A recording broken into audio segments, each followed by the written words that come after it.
The Flash is an animated television series produced by Filmation Studios and broadcast on the CBS network from 1967 to 1968.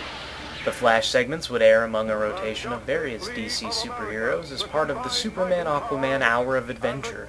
Just as the Superboy segments were sandwiched in between Superman adventures, so too would The Flash be placed in between each Aquaman adventure.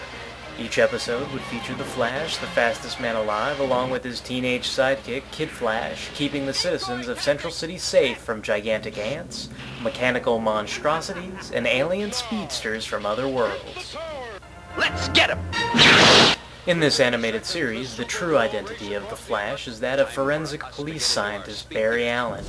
One night, an accident occurs in Allen's laboratory when, along with a shelf of chemicals, he's struck by a bolt of lightning. The lab accident results in Barry Allen being granted the awesome abilities of super speed and lightning-quick reflexes.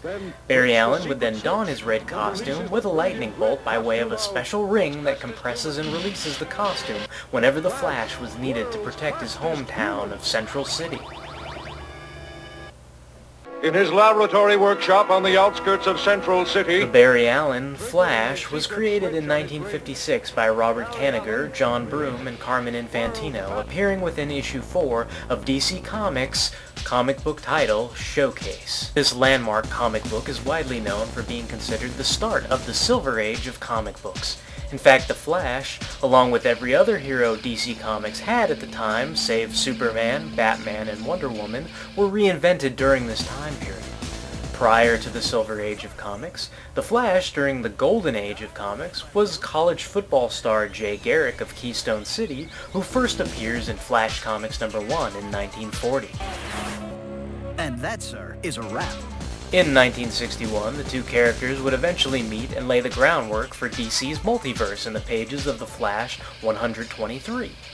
Looks like we've got some explaining to do. This issue established that Jay Garrick and other Golden Age adventurers came from Earth 2, and Barry Allen, who was inspired by Garrick's adventures in comic book format, and his Silver Age colleagues would come from Earth 1. I get the message! Go, go, go, Flasher! Barry Allen would go on to be seen as an integral member of the Super Friends, as well as taking part in the superhero roast on the Legends of the Superheroes TV special. You look like a likely candidate to be my husband. It's the Flash, isn't it? That's right. The world's fastest man.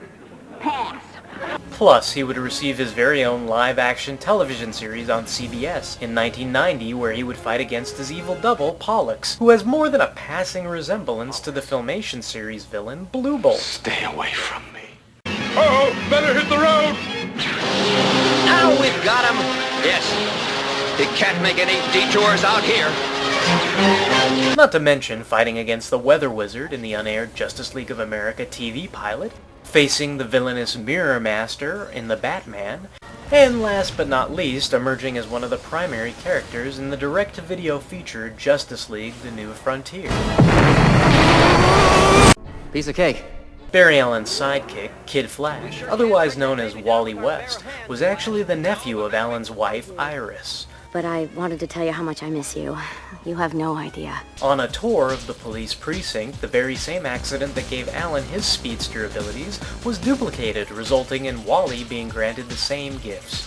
Wearing a smaller-sized copy of Barry Allen's Flash outfit, Wally West became the young crime fighter Kid Flash.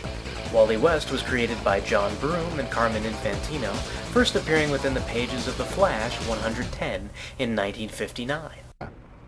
Her fancied I saw a blur just before she went Houdini. Yeah, like she was pulling a Barry Allen.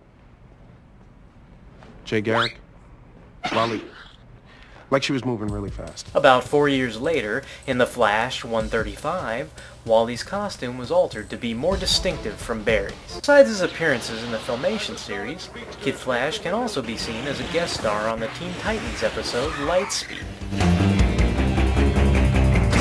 End of the road, snot brain. You do realize I can vibrate my molecules through solid objects.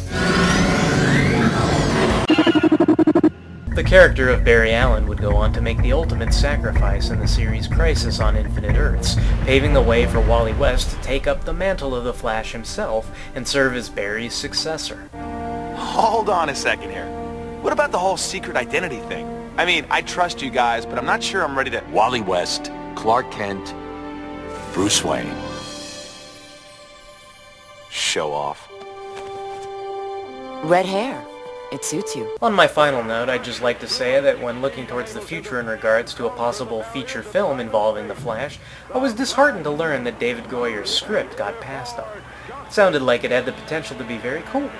And not to spoil this film for anyone who hasn't seen it yet, but I often think about Barry Allen and Wally West's story arc when watching the Hong Kong action film So Close. Hopefully, by this point, if you knew nothing about The Flash, you could take a quick look at the film and appreciate the connections and similarities in the mentor-pupil dynamic showcased in this film that would be essential in any feature Flash film.